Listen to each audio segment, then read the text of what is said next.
kiri kan.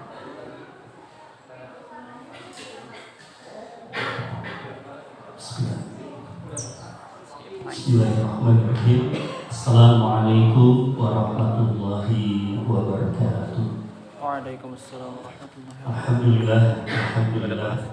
Alhamdulillahilladzi arsala rasulahu bil huda wa dinil haqq liyudhhirahu 'ala dini kullihi wa kafaa billahi shahida. Asyhadu an la ilaha illallah wa asyhadu anna Muhammadan 'abduhu wa rasuluh. Allahumma shalli wa sallim wa barik 'ala sayyidina Muhammad wa 'ala alihi wa sahbihi ajma'in. Amin ya Allah ya rabbal alamin. Alhamdulillah, segala pujian mutlak hanya milik Allah Subhanahu wa ta'ala semata. Salawat dan salam kita berharap senantiasa terlimpahkan, tercurahkan kepada Nabi kita Muhammad sallallahu alaihi wasallam, keluarganya, para sahabat, para tabi'in, dan mudah-mudahan untuk kita semuanya, umatnya yang ada di akhir zaman. Amin ya Allah ya rabbal alamin. Teman-teman yang dirahmati oleh Allah Subhanahu wa ta'ala, alhamdulillah saya bersyukur kepada Allah Subhanahu wa ta'ala atas nikmatnya kita dipertemukan oleh Allah Subhanahu wa ta'ala, dan juga berterima kasih kepada yang sudah meluangkan waktu untuk kita tinggal sejenak, insyaallah untuk kita meluangkan waktu kita.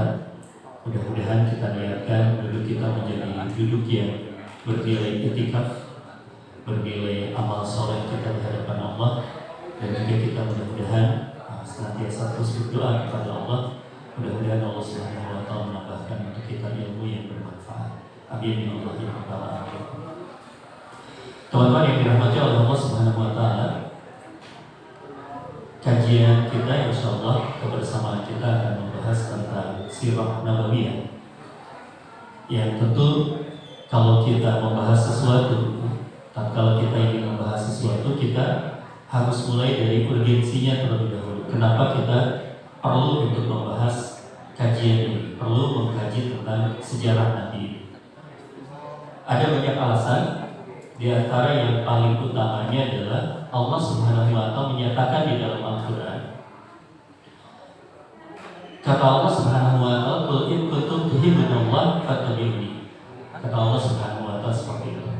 Kata Allah Subhanahu wa ta'ala, katakanlah, ketika engkau mencintaiku, jika engkau mencintaiku, di sana adalah Allah Subhanahu wa ta'ala maksudnya. Jika engkau mencintai Allah, yang tentu kita adalah orang-orang yang berupaya untuk menjadi orang-orang yang mencintai Allah. Kata Allah Subhanahu wa ta'ala, fattabi'uni. Ninya di situ karena ini diperintahkan oleh Allah untuk disampaikan kepada manusia oleh Rasulullah, maka ninya itu terhitobkan atau tertujukan kepada Rasul. Jadi ini alasan yang pertama, teman-teman, bahwa kalau kita ingin mencintai Allah, kita ingin menjadi seorang hamba Allah yang baik.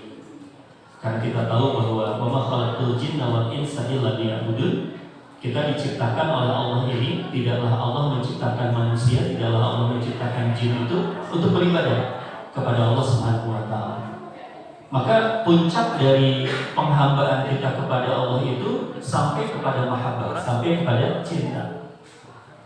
Dan kata Allah sendiri, yang Allah memerintahkan kepada Rasulullah untuk menyampaikan kepada umat manusia, caranya untuk bisa sampai kepada cintanya Allah, dan kita juga termasuk orang yang membuktikan cinta kita kepada Allah, harus mengikuti siapa? Harus mengikuti Rasulullah SAW. Dan bagaimana caranya kita bisa mengikuti Rasulullah SAW? Tentu kita harus mempelajari tentang siapa itu Rasul, tentang bagaimana apa yang diajarkan oleh Rasul, tentang apa yang kemudian menjadi perintah dan dilarang oleh Rasulullah SAW. Maka ini menjadi satu jawaban yang pertama dari kenapa kita harus mempelajari tentang sirah nabawiyah. Kemudian yang kedua, kenapa kita harus mempelajari sirah nabawiyah? Juga Allah Subhanahu wa ta'ala sendiri yang sudah menyampaikan bahwa ada satu sosok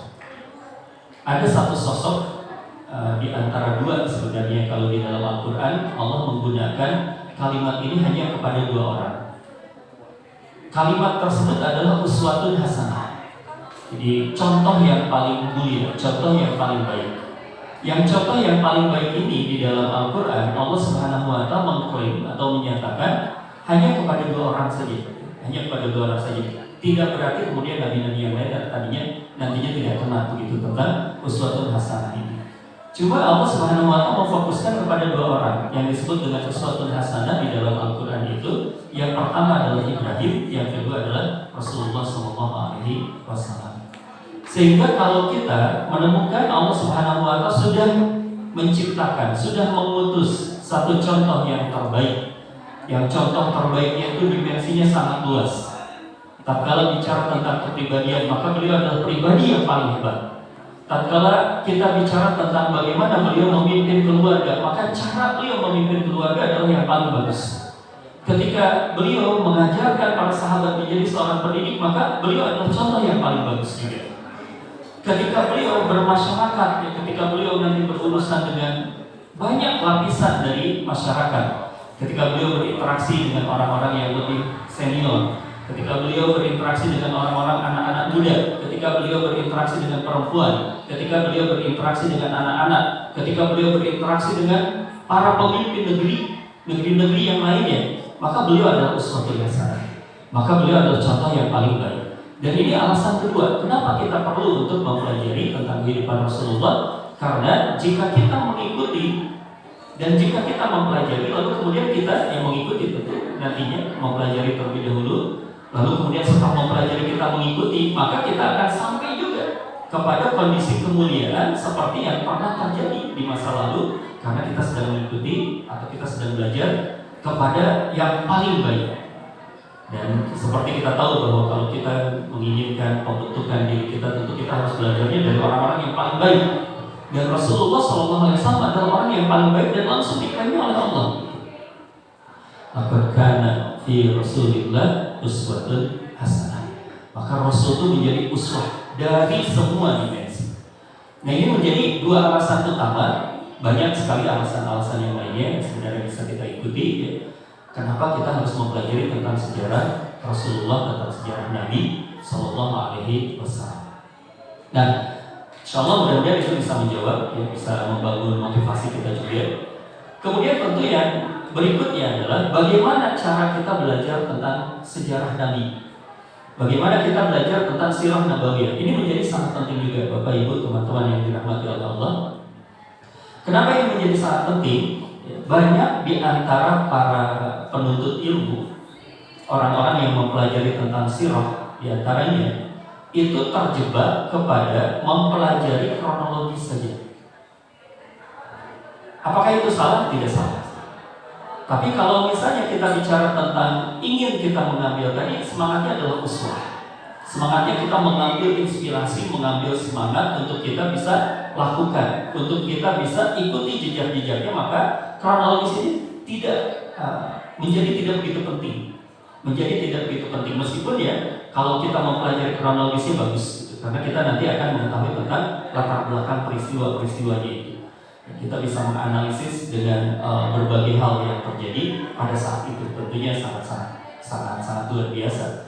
Tetapi tentu kita hidup di masa yang kronologisnya sudah di luar dari kronologisnya yang ada di masa Rasulullah SAW.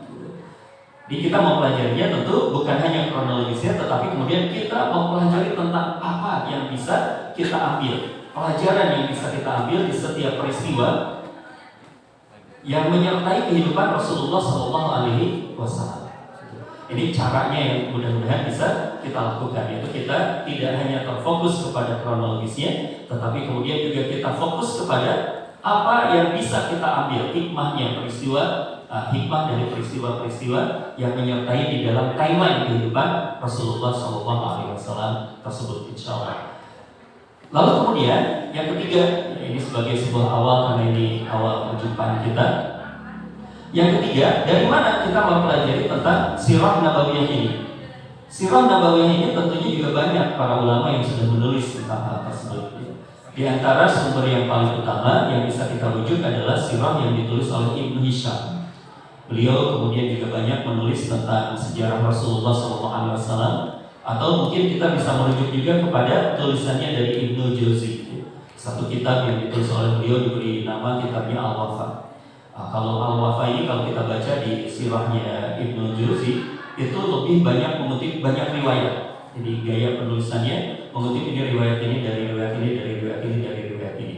Mungkin kalau kita mempelajari tafsir itu mirip dengan tafsir Ibnu Katsir yang banyak mengutip berbagai riwayat. Nah, itu ada tipe penulisan sejarah yang ditulis oleh Ibnu Jauzi. Kalau Ibnu Hisham menulis lebih utuh lagi, ya lebih utuh lagi. Kemudian juga kita pun bisa melihat ya ada sumber yang lainnya nanti yang kita akan jadikan rujukan juga yang ditulis oleh Imam At-Tirmidzi. Ditulis oleh Imam At-Tirmidzi. Ya. Ada beliau menulis tentang Syama'il Muhammad, tentang bagaimana keseharian Rasulullah SAW. Lalu kemudian juga kita bisa merujuk kepada sumber-sumber yang lainnya. Di antaranya yang sangat menarik dan nanti nampaknya akan lebih dominan kita ambil di sumbernya adalah satu tulisan yang ditulis oleh Syekh Dr. Ramadan Al-Buti. Beliau kemudian menulis satu pendekatan yang agak sedikit berbeda. Beliau kemudian menulis dengan judul Fiqh Sirah. Bagaimana kemudian memahami tentang sejarah, mengambil sebuah hikmah, mengambil sebuah pelajaran dari sirah Rasulullah SAW. Nanti kita bisa juga untuk mengambil pelajaran dari beliau. Kemudian nanti yang insya Allah akan juga dominan yang menjadi narasumber atau menjadi sumber yang dominan yaitu Syekh Mubarak Furi. Syekh Mubarak Furi menulis ada satu buku yang kemudian diakui oleh ulama internasional.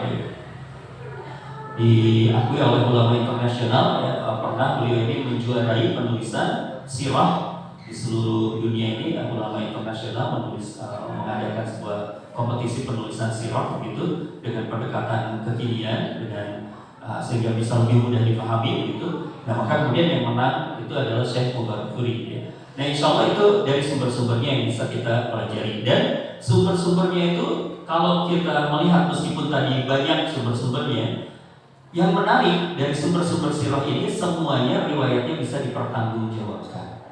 Jadi artinya kalau kita mempelajari sirah itu bukan relatif,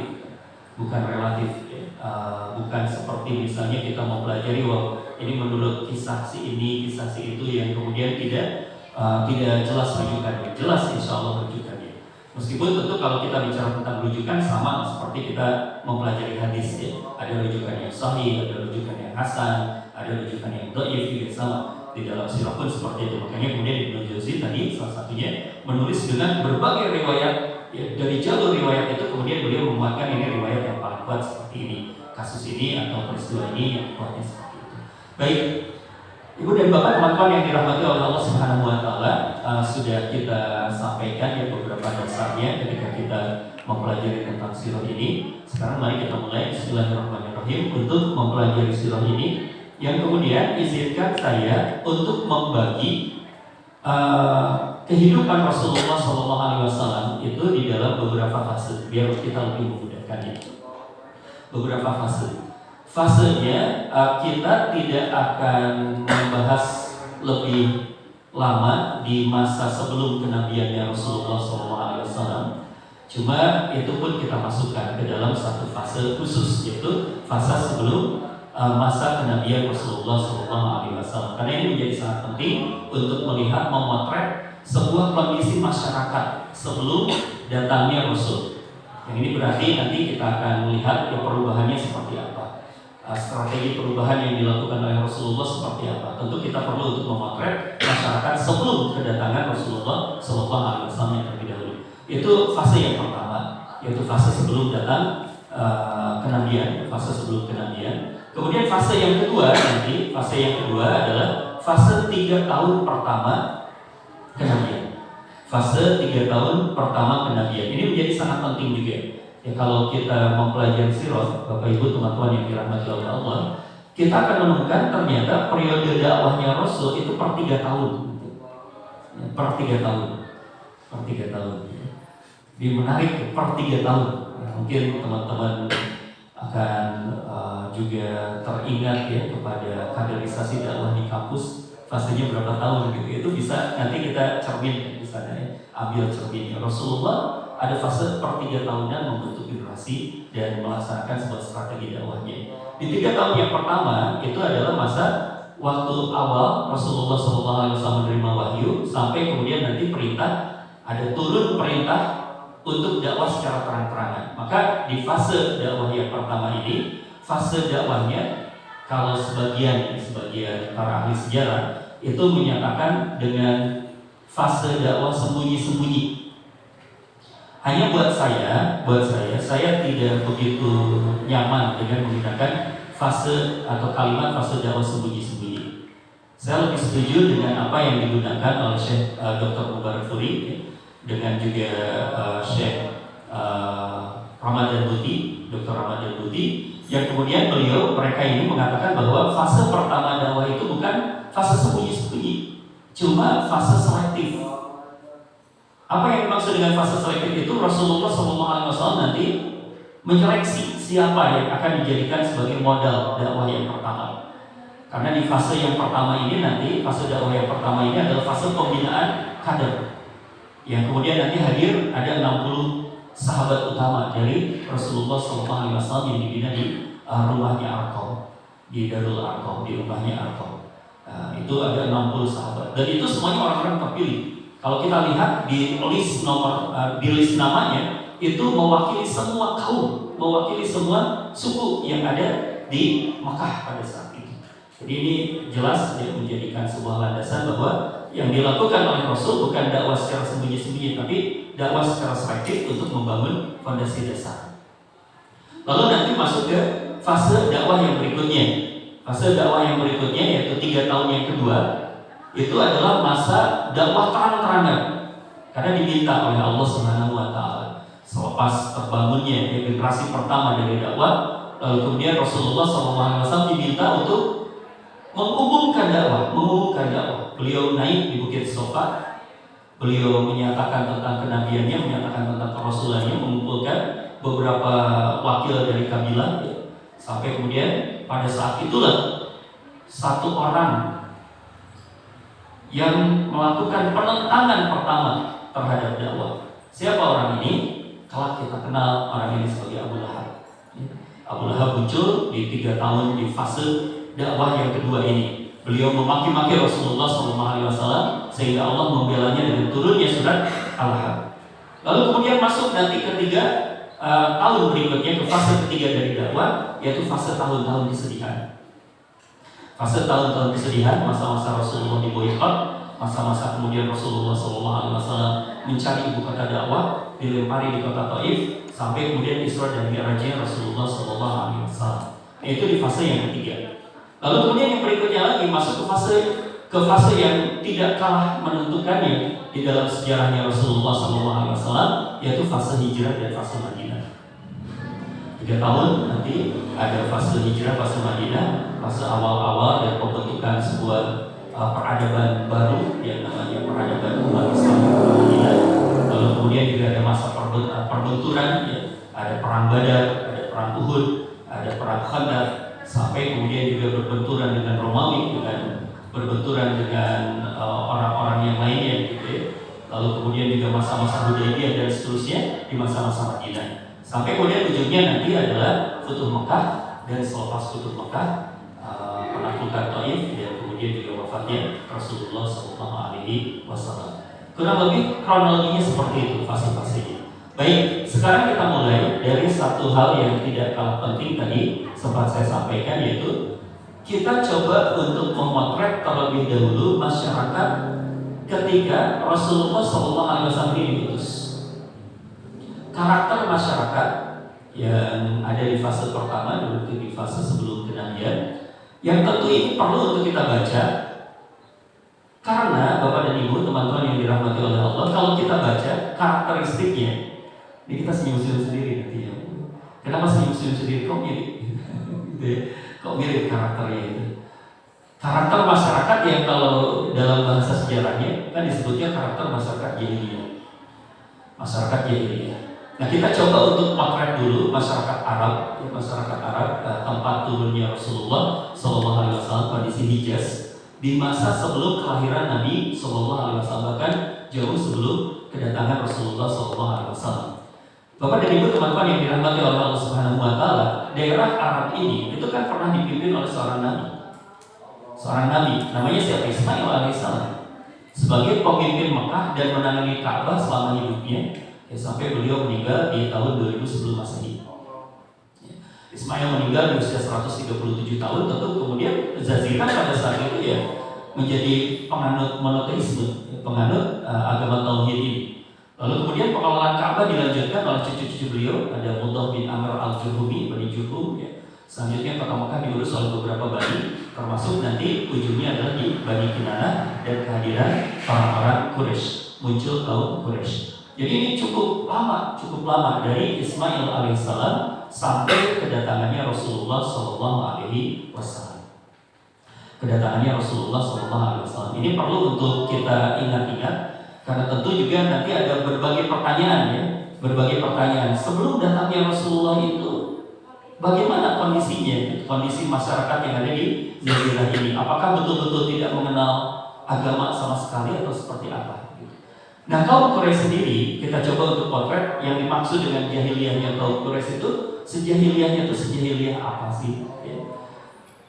Ternyata kalau kita baca di dalam lembar-lembar sejarah, yang dimaksud dengan jahiliyahnya kaum Quraisy itu bukan berarti bodoh yang sebodoh-bodohnya yang tidak memiliki peradaban sama sekali. Banyak bukti-buktinya bahwa kaum Quraisy ini termasuk sebenarnya kaum yang maju. Ya, di antaranya kaum Quraisy ini memiliki yang namanya itu Darun Nadwah. Darun Nadwah itu apa? Semacam parlemen. Jadi tata masyarakatnya, ya, mereka menata masyarakatnya itu menggunakan parlemen. Jadi perwakilan dari suku itu bergabung di Darun Nadwah itu. Letaknya di sebelah utara Ka'bah. Yang pertama kali dipimpin oleh Qusay. Kemudian juga ada banyak hal-hal yang menunjukkan bahwa orang-orang Quraisy ini tidak berarti disebut jahiliyah itu tidak berarti tidak memiliki peradaban. Di antaranya kita mengenal bahwa salah satu kebiasaan dari orang-orang Quraisy itu adalah mereka itu berdagang musim dingin sampai musim panas. Dan mereka perdagangnya itu perdagangan internasional. Perdagangan internasional. Muhammad sendiri, Rasulullah SAW di masa muda itu pernah terlibat di dalam perdagangannya itu. Dan perdagangannya sampai kemana? Sampai ke negeri Syam. Negeri Syam pada saat itu dikuasai oleh Romawi. Dan Romawi itu adalah pemimpin dunia pada saat itu. Sehingga ketika orang-orang Arab ini, orang-orang Quraisy ini pergi ke Romawi, itu akan bersentuhan dengan bangsa-bangsa yang lainnya. Ini sebagai satu bukti bahwa orang Quraisy disebut dengan jahiliyah itu bukan berarti tidak berperadaban. Kemudian juga orang Quraisy yang ketika disebut itu sebagai orang-orang jahiliyah itu bukan berarti tidak berperadaban, itu juga kita lihat dari salah satu hasil kebudayaan mereka, Bapak Ibu. Teman-teman, apa hasil kebudayaan mereka? Mereka ini memiliki gaya bersyair yang tinggi. Gaya bersyair yang tinggi. Mereka banyak menghasilkan para penyair di kaumnya tersebut. Dan kita mengetahui bahwa kalau kita mengukur salah satu kemajuan dari satu umat, satu bangsa, itu dilihat dari kemajuan sastranya. Dan kalau sastranya itu sudah bicara tentang syair yang begitu sangat tinggi, ya berarti memang bangsa ini menjadi bangsa yang cukup maju sebenarnya. Dan orang-orang Quraisy juga seperti itu. Terlebih lagi di kota Mekah, tempat tinggalnya orang Quraisy itu juga ada Ka'bah, masih tetap ada Ka'bah. Dan Ka'bah itu tetap menjadi sebuah pusat peradaban. Dan kemudian juga di sekitaran Ka'bah di sana ada pasar. Ya. Pasarnya sampai sekarang masih ada, pasar Lukas. Dan itu tuh berkumpulnya para pedagang. Ya, sehingga kemudian peradabannya cukup maju. Ya. Dan kemudian bahkan yang luar biasa, selepas wafatnya Qusay sendiri yang memimpin Darun Nadwah yang pertama, Quraisy itu bahkan membentuk pemerintahan kecil yang cukup modern. Teman-teman, cukup modern. Kenapa cukup modern? Ada bagian-bagiannya, pengelolaannya itu jelas sekali. Ada misalnya ini menarik nih, ada bagian yang disebut dengan Al-Itsar. Al-Itsar ini bagian apa? Itu di dalam kabinetnya mereka, barangkali yang bisa kita katakan semacam itu. Ini adalah bagian penanganan berhala. Jadi urusan berhala, Kementerian Urusan Berhala, Al-Itsar. Jadi diurusi oleh siapa? Oleh Bani Jumah. Ini Kementerian Urusan Berhala. Kemudian ada tahzirul amwal. Nah, tahzirul amwal ini apa? Yaitu penanganan kurban. Jadi kan haji tetap berlangsung. Cuma kemudian juga kan mereka melakukan pengorbanannya di berhala ini. Dan itu ada yang menangani khusus, ya, Kementerian Urusan Kurban. Dan itu kemudian juga dikelola oleh bani yang lain. Jadi tidak terfokus pada satu bani.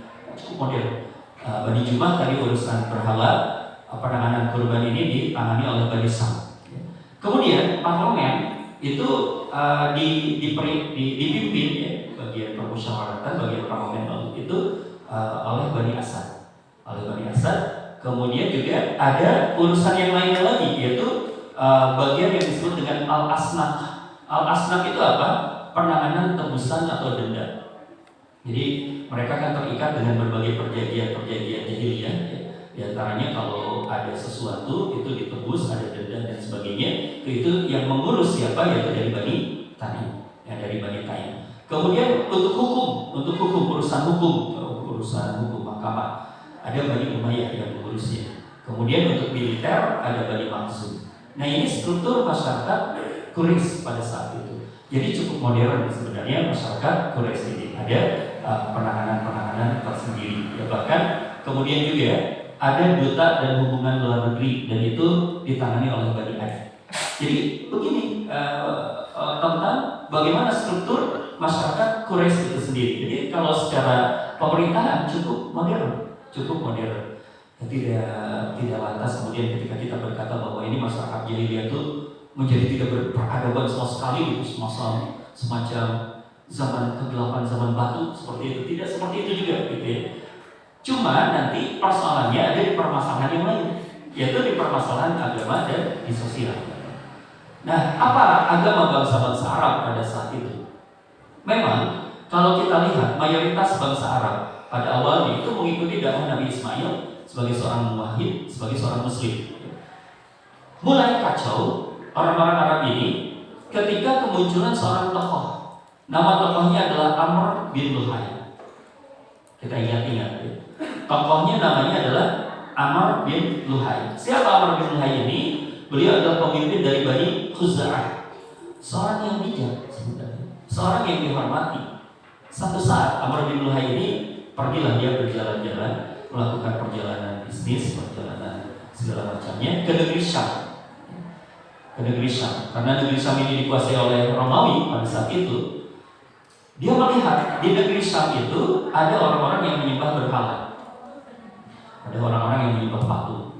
Dan salah satu patung yang disembah di sana itu ya diperjualbelikan tuh dan sebagainya. Ada patung yang namanya Hubal. Inilah yang dibawa oleh Amr bin Luhai ini ke tanah Arab. Jadi berhala yang pertama yang dibawa ke tanah Arab namanya Hubal itu dibawa oleh Amr bin Luhai. Diletakkan di dalam Ka'bah. Mulailah kacau. Ya, mulailah kemudian bangsa Arab ini yang dulunya adalah menyembah Allah Subhanahu wa taala menjadi orang-orang yang musyrik, melakukan kemusyrikan. Karena selain menyembah Allah, dia menyembah berhala, satu berhala yang namanya Hubal. Dimulailah fase kemusyrikan dari bangsa Arab. Karena tidak hanya berhenti Hubal saja, ya. Orang Hijaz mulai menempatkan Manat. Manat itu diletakkan di mana? Di tepi Laut Merah. Jadi berhalanya bukan hanya semuanya di Ka'bah ya, ada di tepi Laut Merah. Nama berhalanya adalah Manat. Kemudian Lata itu ditempatkan di Taif. Jadi dari kota Mekah ke atas, teman-teman ya, ada ke daerah pegunungan itu ada sebuah kota yang namanya Taif. Nah di situ ada berhala yang namanya Lata dan ini berhala yang terakhir yang diruntuhkan nanti selepas Futuh Mekah. Kemudian juga ada berhala yang lainnya yaitu Uzza. Uzza itu disimpan di Wadi Nakhlah. Nah ini mulai kemusyrikan orang-orang Arab ini. Ya, Amr bin Luhai lalu dibisiki bahasanya kalau menurut sumber-sumber sejarahnya itu untuk menggali berbagai berhala-berhala kaum Nuh. Lalu kemudian muncul di berhala-berhala yang lain, ada Wud, ada Suwa, ada Yaqus, ada Ya'uq, ada Nasr. Semua disembah di seluruh penjuru tanah Hijaz ini. Dan akhirnya mulailah sebuah penyembahan kepada selain Allah Subhanahu wa taala. Dan juga Amr bin Luhai pun merubah syariat. Nah inilah yang disebut dengan jahiliyah. mulailah ya, orang-orang Arab ini dirubah syariatnya yang dulunya menyembah Allah Subhanahu wa taala setelah munculnya para berhala ini, ya, maka ritual ibadahnya pun sudah berubah. Apa yang dilakukan ritual ibadahnya? Mengelilingi berhala, membaca doa dan mantra, meminta pertolongannya kepada berhala, ya, menunaikan haji dan tawafnya di sekeliling berhala. Inilah fase kejahiliannya orang-orang Arab. Menyajikan korban untuk berhalanya, ya, mengkhususkan makanan tertentu untuk berhalanya. Syariatnya sudah berubah, bernazar untuk berhalanya. Kemudian juga ada aturan-aturan, ada syariat-syariat baru, ya. Ada aturan, misalnya salah satu aturannya adalah al-bahirah, ada unta persembahan. Jadi unta persembahannya untuk siapa? Untuk berhala. Ada asaibah, unta yang sudah beranak 10, ya. Itu persembahan khusus. Ada al-wasilah, domba betina yang mempunyai anak 5 kembar, itu dimuliakan, disucikan, ya. Kemudian ada al-hami, unta jantan yang sudah menghamili 10 unta betina, itu dijadikan berhala juga. Ini mulai kacau, Bapak Ibu, teman-teman yang dirahmati Allah. Fase jahiliyahnya itu mulai dari sana. Itu sudah mulai jauh dari agama Islam ini yang dibawa oleh Ismail alaihissalam. Lalu kemudian juga datangnya berhala, dan mulailah kemudian juga tadi ya, ada banyak ritual-ritual penyembahan yang tidak diajarkan oleh Allah Subhanahu wa taala dan Rasulnya. Mulailah orang Arab ini mengundi nasib dengan anak panah. Mulailah maraknya perjudian dan seterusnya. Percaya kepada dukun, percaya kepada peramal, percaya kepada ahli nujum. Hancurlah umat ini. Masyarakat ini mulai masuk ke dalam, terperosok ke dalam kejahilian. Nah, kemudian juga akhirnya terjadi sebuah perubahan yang lebih luar biasa lagi, Bapak Ibu. Terjadilah kondisi sosial bangsa Arab yang selepas mereka yang menyembah berhala menjadi berubah kondisinya itu. Apa yang terjadi? Di antaranya kondisi sosialnya ya, ada perbedaan kelas. Mulai terbagilah perbedaan kelas. Yang dulunya itu sama karena ajarannya sama, yang ajaran Islam. Lalu kemudian mereka menjadi ada kelas-kelas yang diciptakan oleh mereka sendiri. Ada perbedaan kelas, ada kelas bangsawan. Kemudian juga ada kelas yang muncul kalangan biasa. Dan di kalangan biasa ini masyarakatnya rusak. Sama, di kalangan bangsawannya juga rusak. Nah, kerusakannya seperti apa? Jahiliyahnya seperti apa? Ini ada sebuah hadis yang diriwayatkan oleh Imam Abu Daud. Jadi ini riwayatnya bisa dipertanggungjawabkan dari Imam Abu Daud, dari Aisyah radhiyallahu anha. Di antaranya tentang tanda kejahiliahan, tentang kejahilian yang berlaku di masanya sebelum kenabian Rasulullah SAW ini. Di antaranya ada tentang pergaulan antara laki-laki dan perempuan yang diwarnai dengan 4 macam pernikahan di masa jahiliyah. Yang 4 macam pernikahan ini mengerikan, 4 macam pernikahan ini mengerikan, teman-teman. Apa yang maksudnya? Ini dari riwayat Imam Abu Daud dari Aisyah radhiyallahu anha. Di antaranya pergaulan laki-laki dan perempuan di masa jahiliyah sebelum datangnya Rasulullah SAW, sebelum beliau diangkat menjadi nabi dan rasul.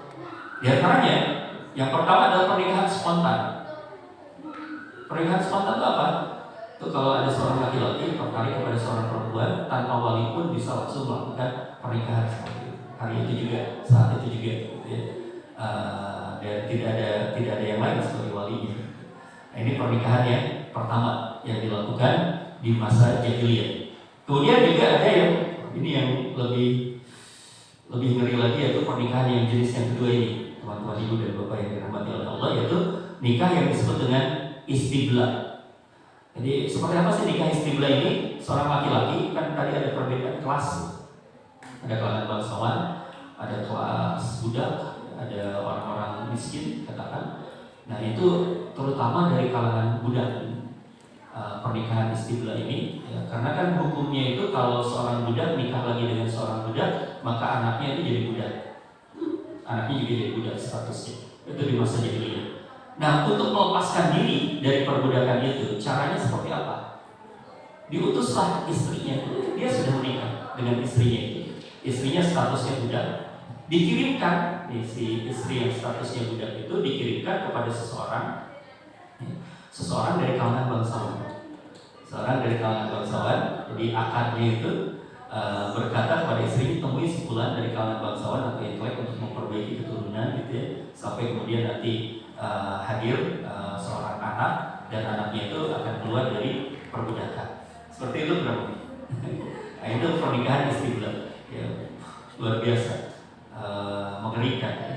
Jadi sudah seperti itu kejadian. Kemudian yang berikutnya lagi, pernikahan yang terjadi juga sebagai satu cermin kejahiliahan di era itu adalah poliandri.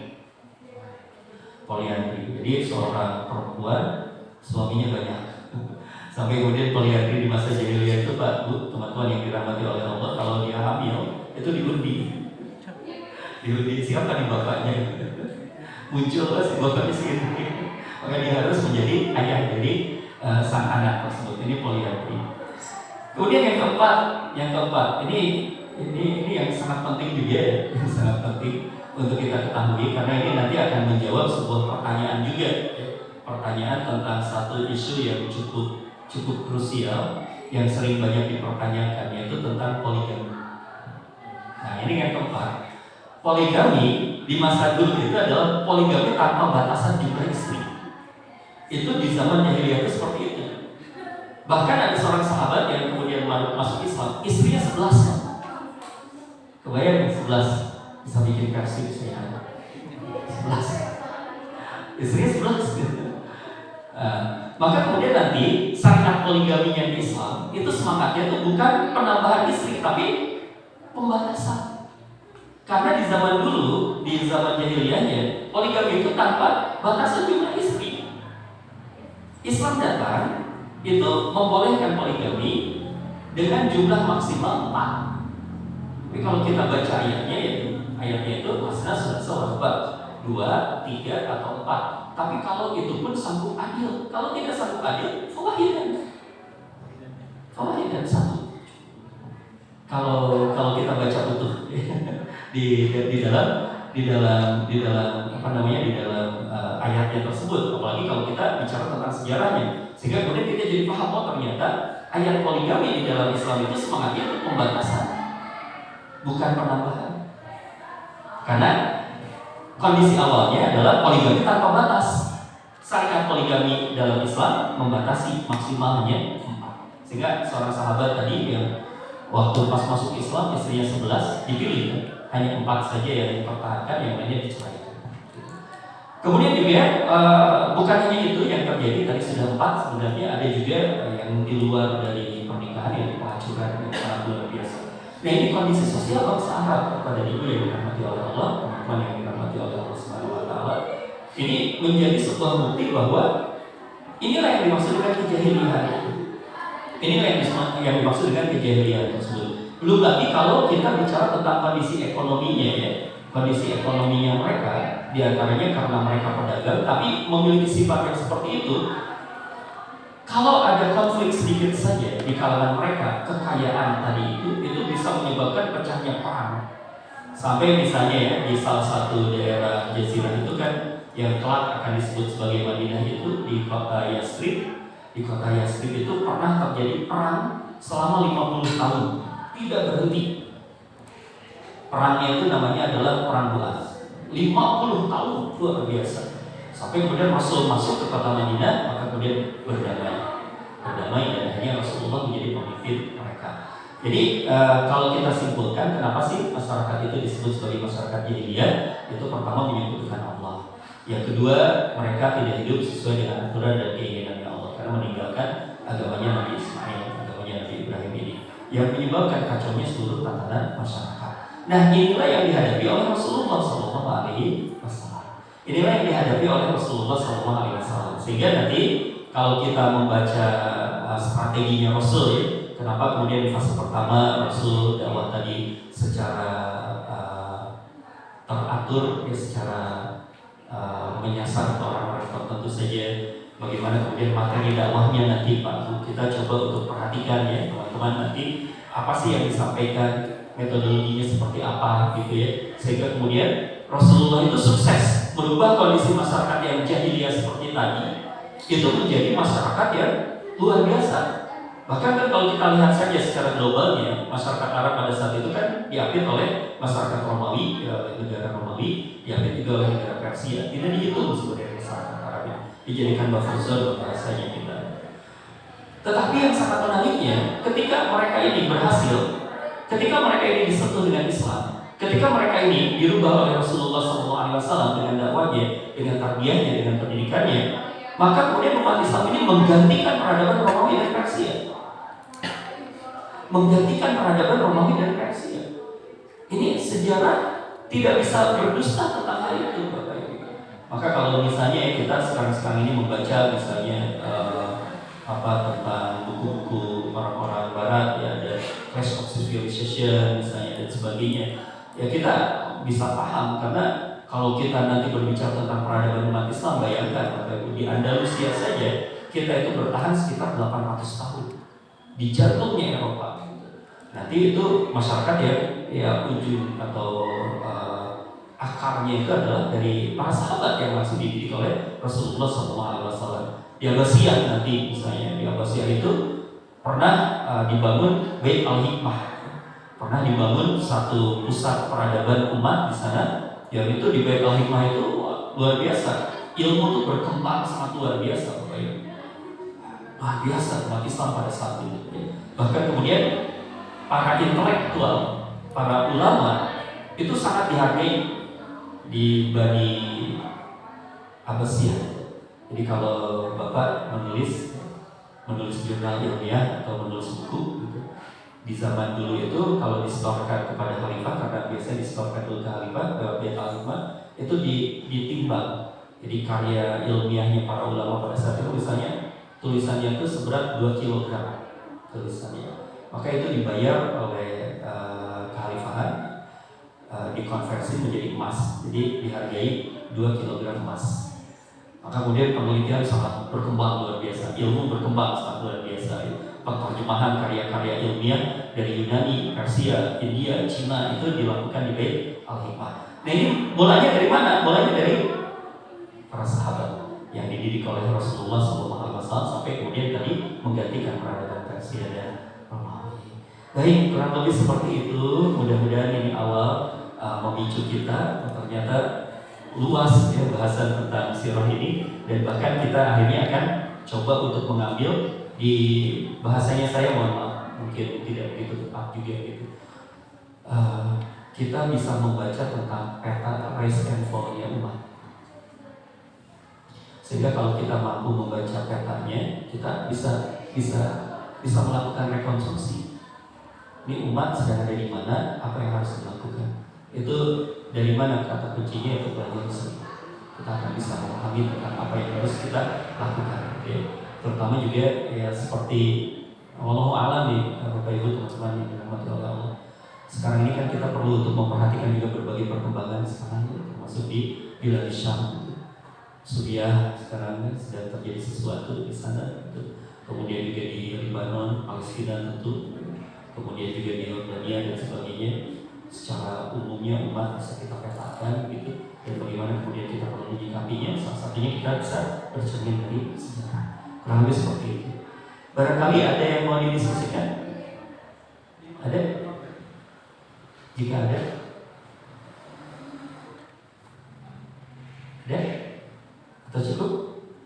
Cukup, baik, alhamdulillah. Baik, teman-teman yang dirahmati oleh Allah Subhanahu wa taala, mudah-mudahan dari pertemuan pertama ini kita nanti akan lanjutkan juga mudah-mudahan ya di pertemuan-pertemuan berikutnya, dan insya Allah kita akan sistematis nanti dari fase ke fasenya kita akan pelajari. Mudah-mudahan Allah Subhanahu wa taala berikan kepada kita ilmu yang bermanfaat, dan mudah-mudahan jadi bekal kita juga untuk tadi ya, kita memiliki cita-cita. Mungkin kita sama memiliki cita-cita bagaimana kita menginginkan Islam ini kembali menjadi rahmatan lil alamin. Bagaimana kita termasuk orang-orang yang unggul gitu ya. Bagaimana Bapak dan Ibu juga berharap mungkin ya, mahasiswa muncul menjadi orang-orang yang menjadi pembaharu gitu ya. Bagaimana menjadi orang-orang yang bisa menjadi solusi. Dan ini insya Allah mudah-mudahan kita bisa sentuh dengan pendekatan sejarah ini. Itu saja dulu barangkali untuk hari ini. Barakallahu fikum jami'an. Wa'alaikumsalam. Mari kita tutup dengan doa kifaratul majlis. Subhanaka Allahumma wa bihamdika asyhadu an la ilaha illa anta astaghfiruka wa atubu ilaik. Wabillahi mohon maaf atas segala kekurangan. Assalamualaikum warahmatullahi wabarakatuh.